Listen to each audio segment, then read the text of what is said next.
And hey there, it's me, Mudlink, and welcome back to some more Professor Layton in the Curious Village. So last time, we started to continue our investigation once again into the Golden Apple. We found Baron Reinhold's journal that can tell us hints about a friend of his that could possibly know what the Golden Apple is. So we're just going around and around and around, going in circles to try to find whoever the fuck this is.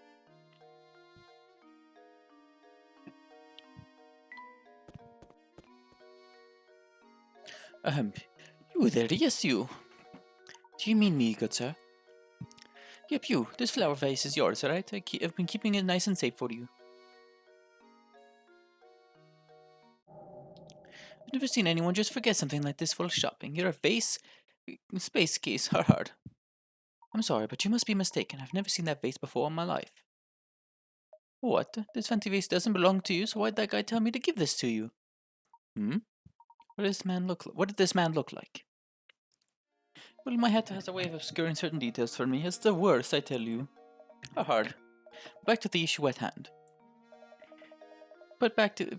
the mystery man wasn't a regular around here, that's for sure. Don't sweat it though, just give it back to the guy next time I see him. So speaking of flowers, I know a puzzle I bet you'll like. It's not a hard one or anything, but it's the least I can do for bothering you about the vase. So bother me with a puzzle. Someone knocked over this fabulous vase and shattered it. Fit the pieces together and restore the vase to its original shape. There's one catch though. Mixed in with the pieces is a single piece from a different vase. A vase, yeah. I don't know how they say it in the UK.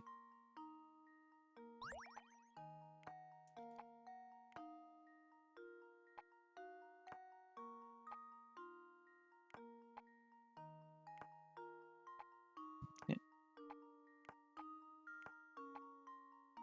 There we go. See, it's pretty fucking easy. There we go. Critical thinking is the key to success. Good job. Preparing the vase wasn't much of a challenge, was it? Oh, if only fixing things in real life were this simple. You got the good head on your shoulders. I'm impressed. By the way, you sure you don't want to take some fresh sausage home with you? Believe me, these are some links you don't want to be missing. Hard. No, thank you, which is fine. Too bad. Not to bust your chops or anything, but that deal was a one-time offer. Maybe you'd have said yes if you knew what was at stake. I think we're done here, Luke. I couldn't agree more, Professor. Humph.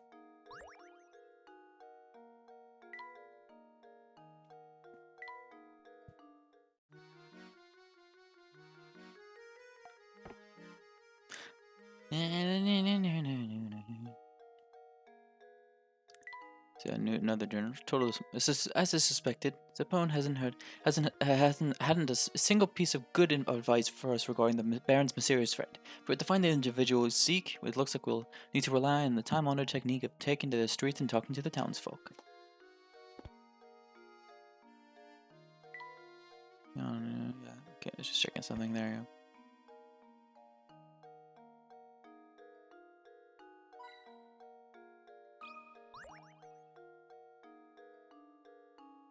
What kind of loud just throws trash on the ground?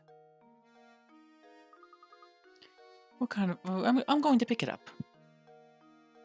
It's an old newspaper. Honestly, you'd think that everyone would know that trash goes in the trash.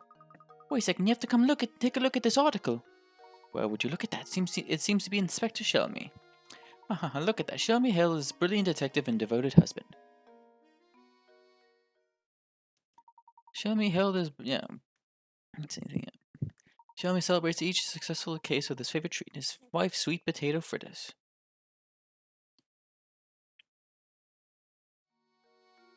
Oh, who saw that one coming? He's so gruff that I never imagined he had a soft side like that. Just look at that old grump grinning over his plate of sweet potato fritters. I knew he was fussing over nothing when he said he hated sweets back at the Reinhold Manor. That's right, Luke, you did say that. How very curious. There we got ourselves a new mystery. Though Shelmy claims to dislike all sweets, a scrap of newspaper Luke found claims that his favorite food in the world is sweet potato fritters. That being the case, what did Shelmy fly into such a rage when Matthew brought him sweets at the manor? We almost have all the mysteries unlocked. Not a single one of them has been solved yet.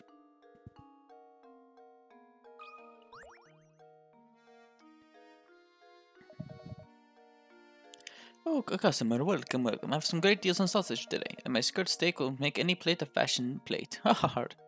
Sorry to disappoint you, sir, but we didn't come here to shop. Oh, and here I was thinking I was going to reel in a big sale. You got the hungry look about you, you know. Well, if I can't interest you with one of my fine meat products, can I at least tempt you with a puzzle? And Layton never says no to that, so...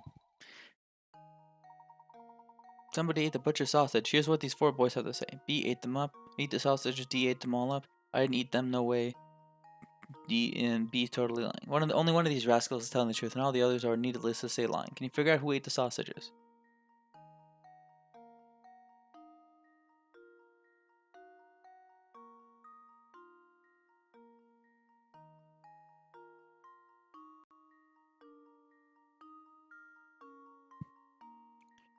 So this one's gotta think about it a little bit.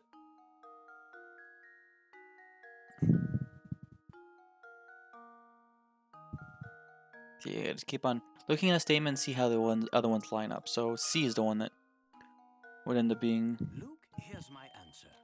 the answer. Every puzzle has an answer. C ate the sausages, and the only person telling the truth here is D. If you assume A to be the culprit, both C's and D's statements must be correct. Choose B, and the other three boys' statement must be true. If you make D out to be the criminal, then what both B and C are saying must be true. None of these possibilities fit the conditions set forth in the puzzle. You're pretty good at this. As a bonus for solving my puzzle, throw in some gossip I heard. The word is that somebody lives in the dark, grimy tower. You'd have to be one odd duck to want to live in that old, moldy wreck of a place. So, flower vase. Go on Layton.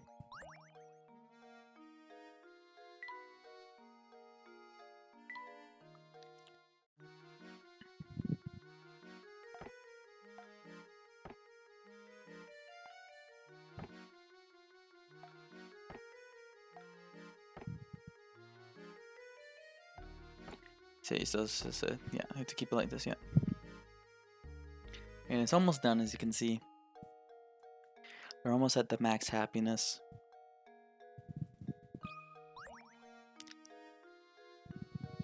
So is it true what I'm hearing about the two of you? Are you really running about town in search of the Reinhold fortune? That's correct. We're currently in search of a close friend of Baron Reinhold's.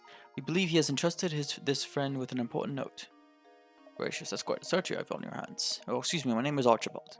The Baron and I were great friends, thick as thieves. We used to have the most amazing conversations late into the night. Do you think that perhaps I am the one you are searching for? Yes, I think so. What luck, though. After all the searching, we should bump into a place like this. Bump into you in a place like this. I have one question. Do you recall ever receiving a small note, a written message from the Baron? No, I don't remember ever receiving anything of the sort from Gus. But he did give me a fine desk that once belonged to him. It's at home. Maybe it holds some kind of clue. Baron's desk, you say? Excellent. Would you like to come over to my house and take a look at it? You are most gracious. If you'd be kind enough to allow us to look at it, we would be very grateful. I'm sure Gus wouldn't mind two fine puzzle levels such as yourself looking over his desk. Actually, let me impart a few pearls of wisdom on you while I've got your attention. Focusing on your case is all well and good, but if you don't solve some puzzles, you'll be sorry later. So make an effort to find puzzles around town and solve the ones just solve the ones you can. Take it from this old timer. It's good to stop and smell the puzzles sometimes. Alright, I'll get off my high horse now. Let's head on over to my house. Follow me. This is Gus's old desk. Take all the time you need to examine it. Splendid, Luke. Let's get right to it.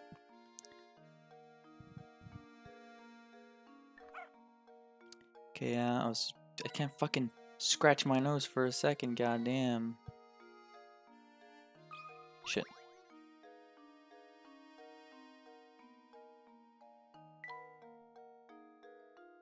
Sure you're done searching? Can't help but notice that you can scribble over some of the drawers. Oh, yes, indeed we have. Luke, let's give those drawers a thorough once over. We might have missed something important. Absolutely right. Maybe something hidden in one of those drawers. Yeah, oh, cool. No, it's... There it goes in the painting there. There we go.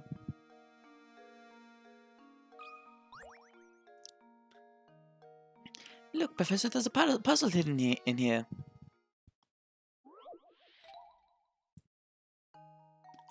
In front of you, there are 4 tangled lengths of rope. Mark the ones you think will form or not when you grab them by their ends and pull them taut.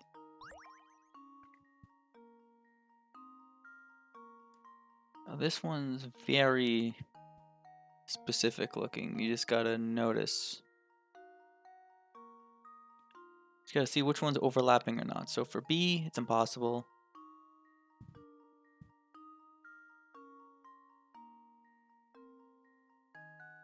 And for D is impossible as well. It'd have to be between A and C, and I can tell you right now, yeah, it's gonna be C. How does this sound? Layton's apprentice saves the day! Good job. The only thing you need to do to solve this puzzle is look at it. However, the images themselves are complicated, so it's easy to get confused. It would be fun to test all the various configurations with actual pieces of rope. Ooh, that puzzle was no pushover.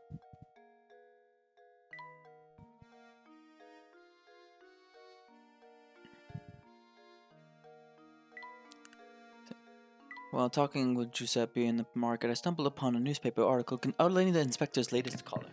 As I turned to leave the market, I bumped into a man named Archibald, who claims to be a friend of the Baron's. It turns out the Baron's bequeathed a desk to Archibald. I simply can't wait to take a look up close.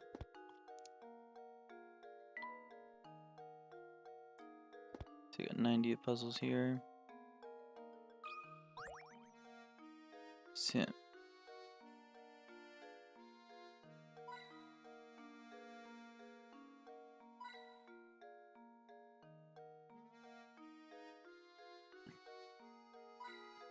there you go.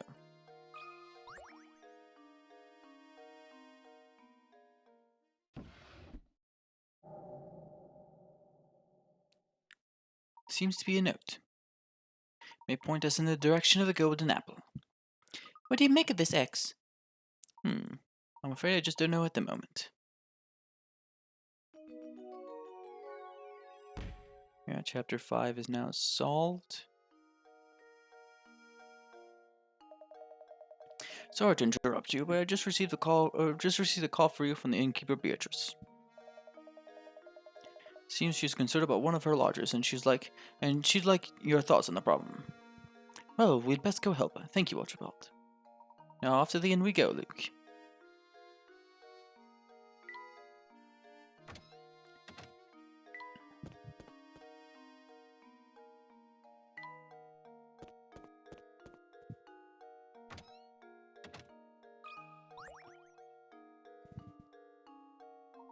Welcome back, Professor. I've been so looking forward to your return.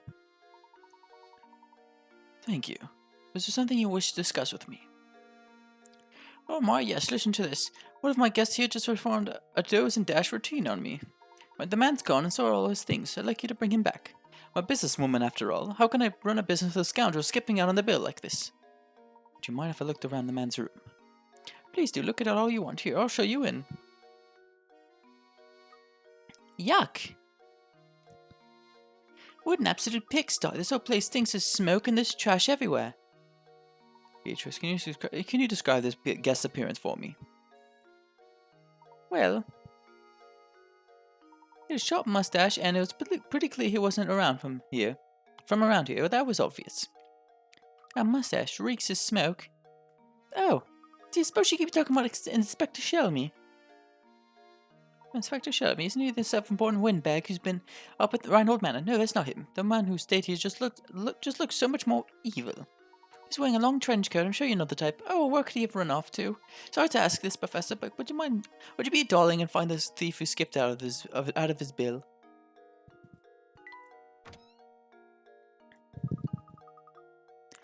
Be a darling and find that bill-dodging thief. Honestly, how are we ever going to make progress on our search for the golden apple? Things aren't looking good. No one knows anything about the item in question, and we have no leads. Beginning to wonder if this golden apple that everyone is in a flap over even exists. Now, Luke, I wouldn't say we were without any leads. Think, my boy, there's a place in St. Mister that every villager has warned us to stay away from. What do you mean? The tower, Luke. No matter who we ask, no one seems to know a thing about the place. But suppose for a moment that the tower has something to do with the golden apple. Then it follows that the people of St. Mister, scared to draw near the tower, wouldn't know anything.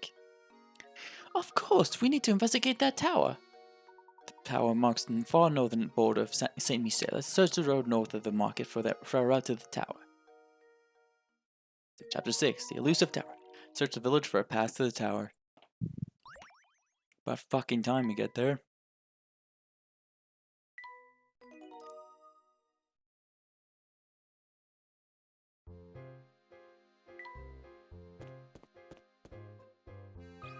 So, yeah, this guy's here. He's got a puzzle for us. Good day, gentlemen. How's your investigation coming along? I can't imagine it's much fun asking questions all day, so how about a puzzle to liven things up? There's another one. Yeah, where there's a difference in the UK and US version. Which of these words doesn't make the sound of silence? Note, rhythm, rest, treble, chord, or scale?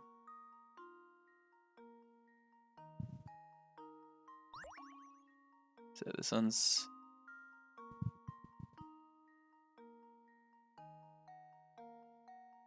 Now this one's kind of cute, so doesn't make the sound of silence. You'd think, okay, rest. Nope.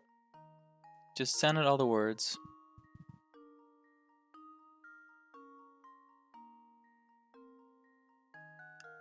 You notice that this red rest itself. Well, you'd think rest right away, but yeah, you're gonna notice. I'm stupid. I can't fucking How talk. does this sound? I did it! Yes! Excellent. That's right. The answer is rest. All the other options have silent letters.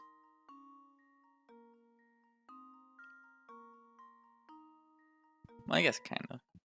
Yeah. Treble, scale. Guess you don't technically pronounce the E. I guess the old advice to write what you know doesn't apply here. That was just too easy. You know, right now I'm penning a mystery novel. I'm basing the protagonist on you. This is why I've been observing you so carefully. In fact, the more I see of you, the better. So good luck with your search. I'll be watching. The reading lamp goes to Luke.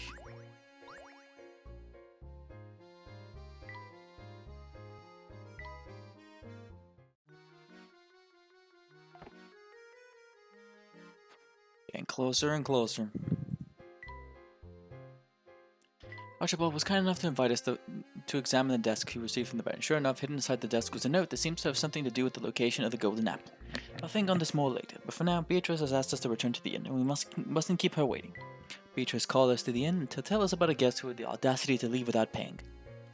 It seems we aren't the only outsiders in town. I'll be sure to help Beatrice when the time is right. But first, I want to investigate the road in the northernmost part of town.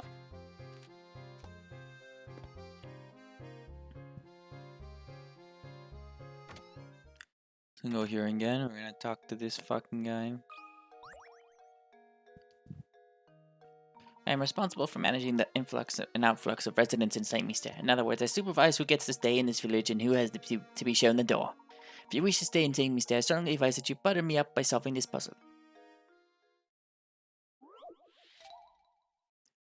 Playing how many squares?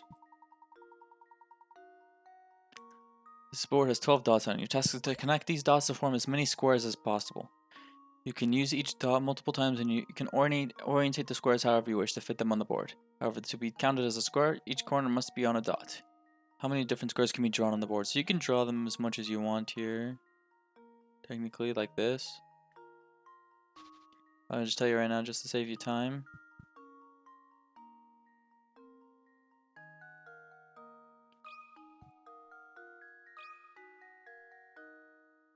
That should do it. Critical thinking is the key to success. That's right. You have a hard time finding the two biggest squares?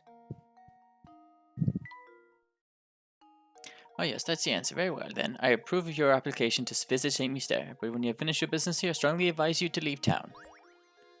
Gramophone's going to Layton because Luke would have no fucking clue what that is.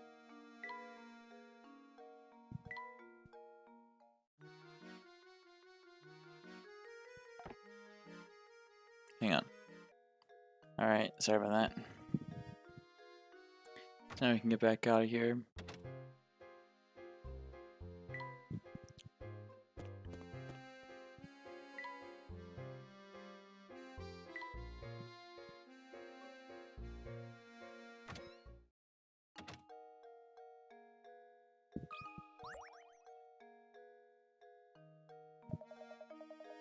Sorry to bother you while you're busy, but you've made an old man very happy by helping with this puzzle. Certainly, let's have a look. Laziest man on earth.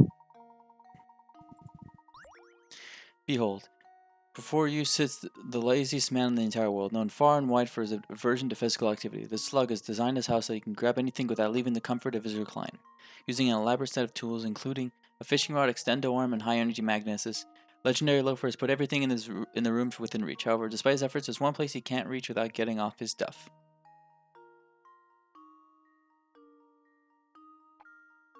So, I'm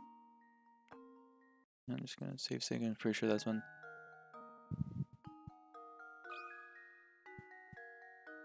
That should do it. Another puzzle solved. There you go.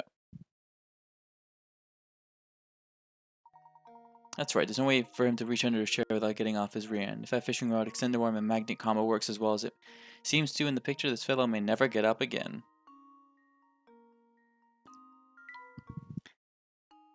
So that's the answer. In my heyday, I could have solved the puzzle like that before you could say cobblestone. My goodness, I guess I'm getting soft in my old age. Say Layton's getting that one.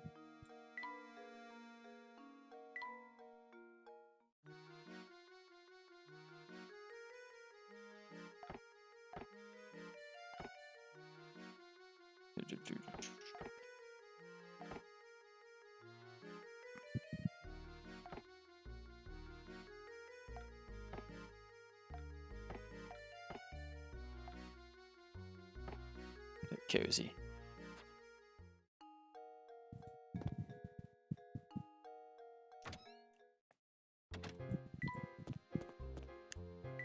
So continue going around here.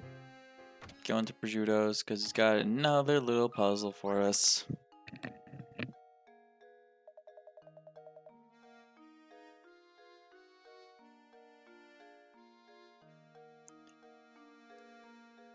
Hey, Professor and Sidekick, I've been waiting for someone like you. Listen, I've got something very interesting to tell you if you solve this puzzle here.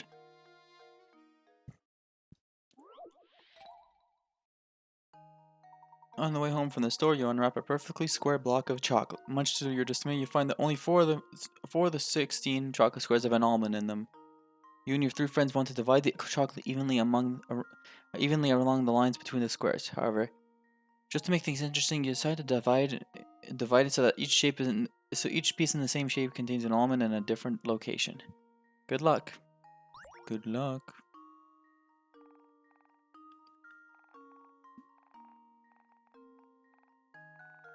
So you can see, yeah, each of them have a different piece and are equal to each other. Like this.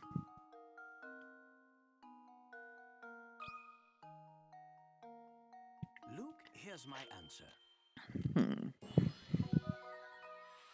Critical thinking is the key to success. Nicely done. Now make sure you share with everyone. Oh, I see now. Heck, is it really all I need to do to solve it? Oh yeah, I promised to tell you something, didn't I? Well, listen here. The greatest culinary delight in all the same as croutons ginger pudding. It's delish. And then, ironically, the worst thing you can ever put in your mouth is also a dish of croutons. Honestly, you could choke a donkey with those scones. Lick. Layton's gonna get some random Baron statue.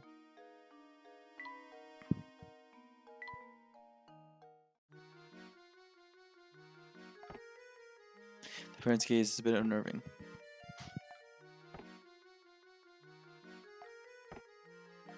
Switch around.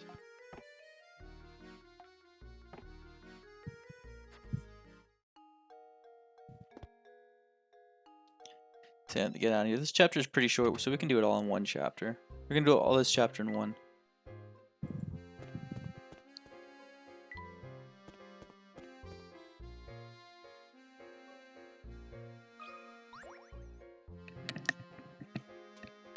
If it isn't you two again. Alright, if you want your fortune sold, solve this puzzle for me. A broken window. Four kids are playing and one of them threw a ball right through your window. Here's what they had to say for themselves. A. Not me. I didn't break a thing. B. Okay, I'll tell you the truth. It was me. I broke it. C. Don't be mad at A. He didn't do anything. D. B didn't break the glass. I swear. You know for a fact that the scamp who broke your window was lying. However, an unknown number of the children may be lying as well. Can you figure out which of these darn kids broke your window?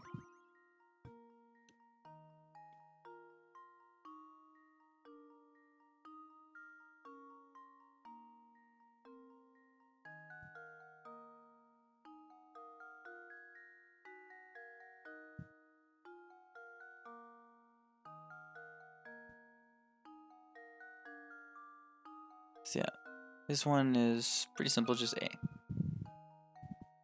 Luke, here's my answer. Critical thinking is the key to success.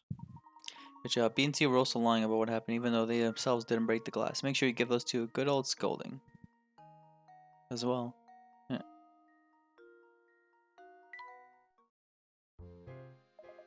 There's gonna be a doozy of a rainstorm tomorrow. Hang your wash inside if you want it to dry.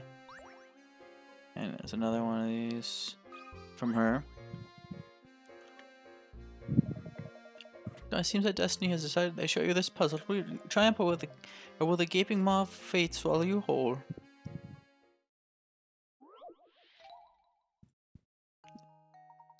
You want to create a cube out of metal wiring using the fewest number of wires possible. You can bend each wire as many times as you like, but no portion of the cube can have more than one length of wire running around the same edge. Don't worry about one wire. Don't worry about how one wire will connect to the next, because you'll use a soldering iron later on. What is the fewest numbers of wires required to complete the task described above?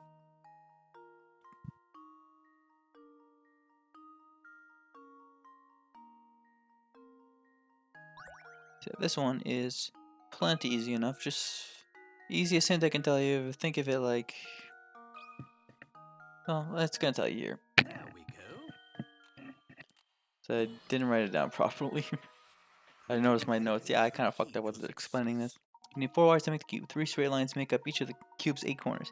At least 1 wire must terminate at each corner. Since there are 8 corners, you'll need 8 wire ends to form things properly. Each wire has 2 ends, so the total number of wires needed is 4. Goodness, I can't believe you solved it. It was meant to be. Tell you what, since you once solved my puzzle, I'll read your poem. Give me your hand now. Seems a calamity follows you wherever you go. Try your best to stay out of harm's way. So yeah, Luke's getting this globe.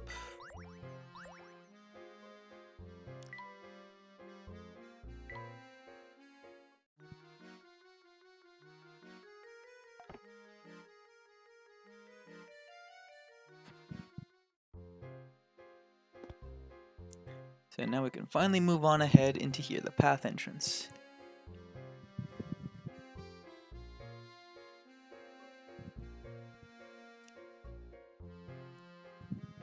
So yeah, now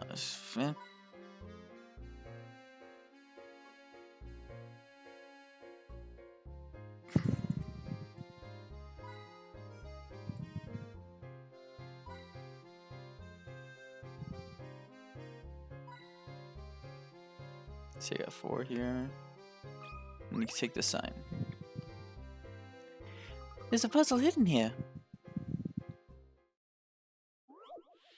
Red and blue on the box below holds blue and red balls. As you can see, the color of the balls and the color of the respective areas don't match. Then slide the balls around the box so that the red balls in the red area and the blue balls in the blue area. So you got another one of these little sliding puzzles.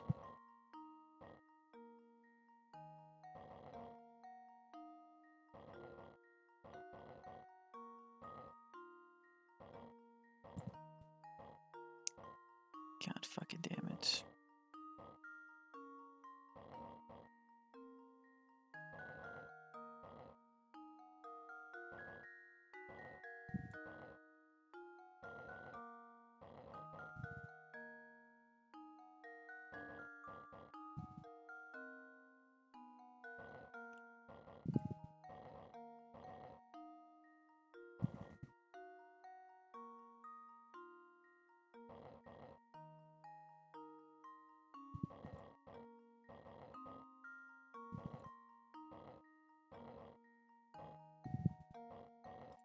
Oh, I just really fucked it up. Now I'm gonna look at my notes this time.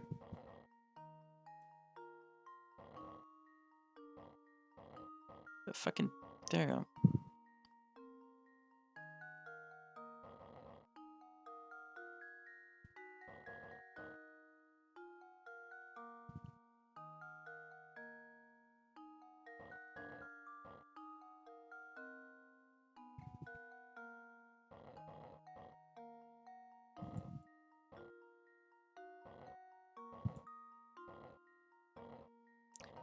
Yes.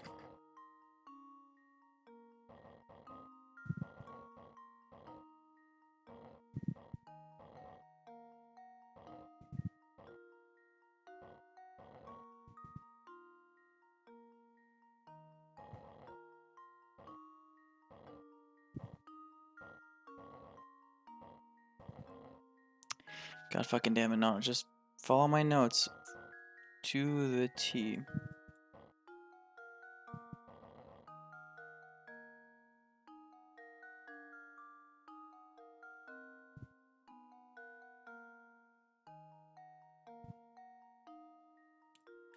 Follow my notes to the T.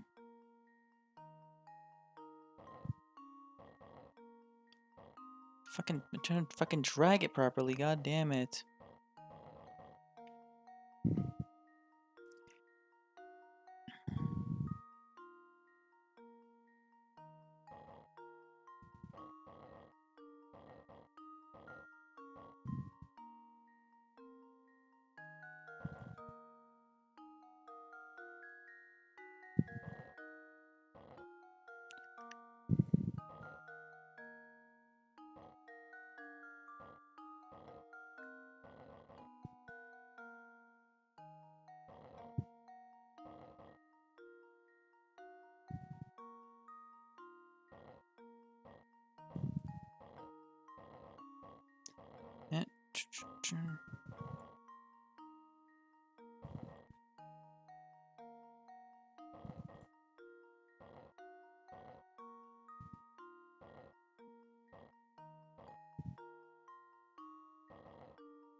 Dun.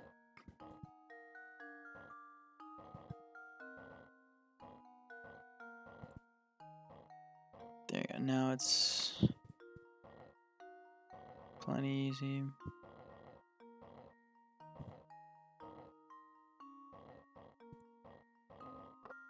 Bam, almost 69 moves. I did it! Yes! Good job. This puzzle completed in 30 turns. Do you want to retry it? No. I love and hate the sliding puzzles.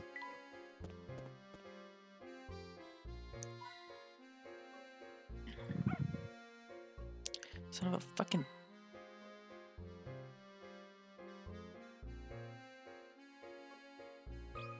Oh shit. Look, it's a hidden puzzle.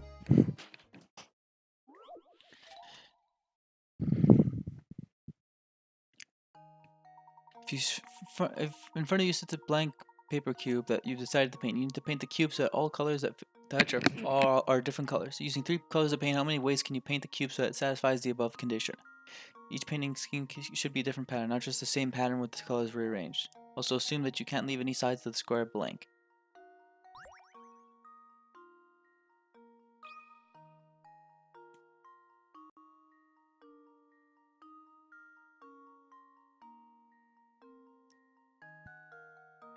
Hang on.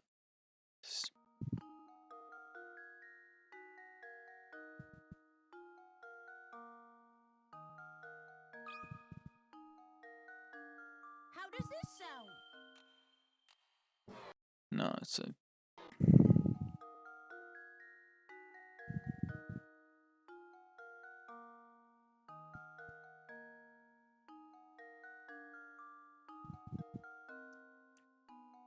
It's at 6, right?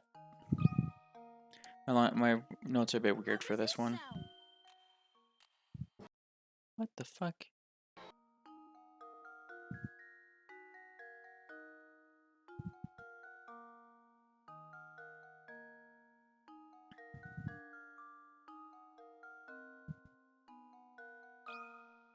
Oh, my notes are really fucking shit for this one. Why?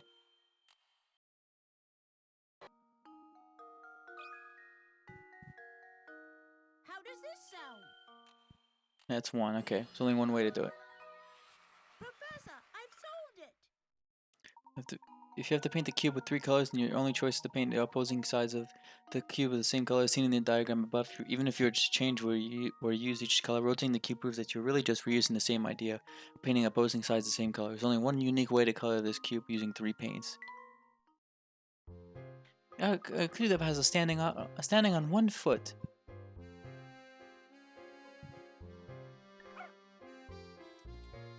I did fucking tap that one before, you fucking stupid piece of shit. Okay, there's one more. Okay, there we go. That's all of them. Oh, what's that on the ground? It appears to be a scrap of paper.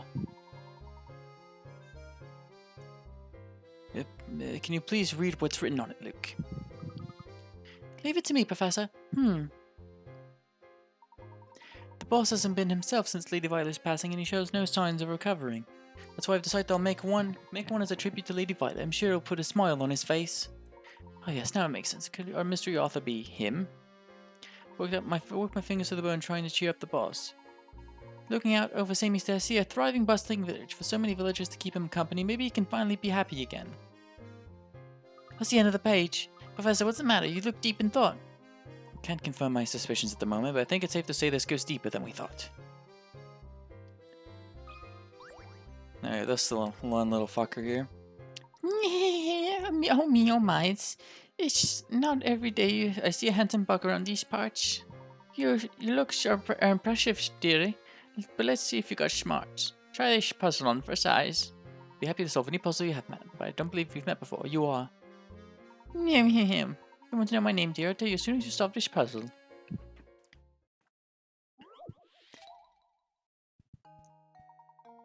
You scatter a deck of 52 cards and one joker face down on a table, so you don't know which card is where. Next, you start turning the cards over one by one. Assuming that you can't flip the same card twice, what are the percentage odds you turn over all 4 aces before you turn over the joker?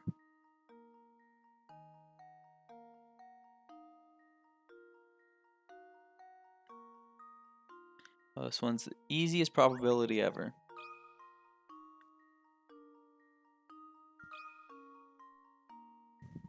Luke, here's my answer.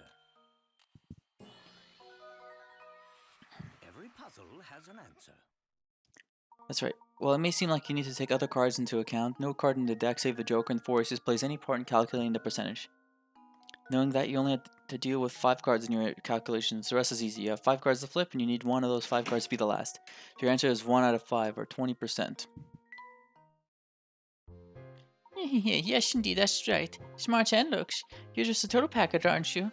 I'm Martha, and just love cards, especially puzzles to use cards. Oh, those are my favorite dish. Yeah, him. I don't think I've mentioned how much I enjoy the company of handsome gentlemen. Professor, don't we have somewhere to be right now?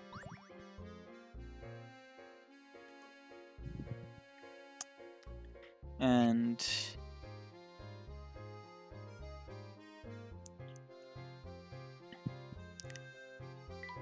we're gonna go here, right, to a dead end. I think this is a dead end. And this appears to be the only road that doesn't it? Gosh, that tower looks awfully ominous, doesn't it? Seeing it up close, I can understand why the villagers are so scared of the place. Let's take a closer look at this wall. There might be more to it than meets the eye.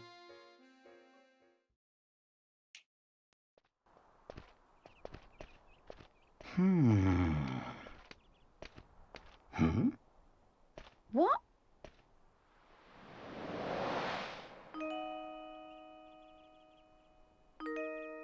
And who might you be? Well, I'd rather not say. Huh? Why not? What are you hiding?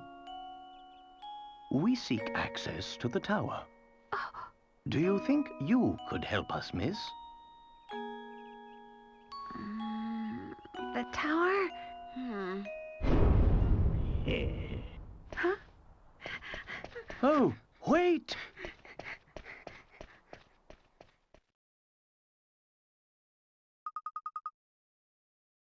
What in the world was that about? Huh? Professor, what's this? Ferris wheel ticket? Very curious indeed. Luke, that girl may have dropped this to tell us where we should head next. But why would she want to help us? Your guess is as good as mine, Luke. Still, I can't shake the feeling that she's trying to help us. Well, your intuition hasn't ever been wrong. Let's see what we can find around the park's Ferris wheel. That's right, Layton. Go straight to the park. You've been a thorn on my side for too long. Think it's about time for you to disappear. For good.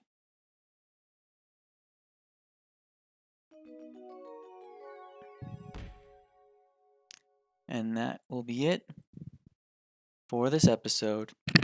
Chapter 6 is pretty short, so we're able to do it all in one video. So the mysteries are all starting to pile up again, and we're slowly but surely getting hints about answers. And we're gonna have to figure out all the answers soon enough. So next time on the Professor Layton and the Curious Village Let's Play, we're gonna be going to this park, and well, you'll just have to see. So see you guys then. Take care.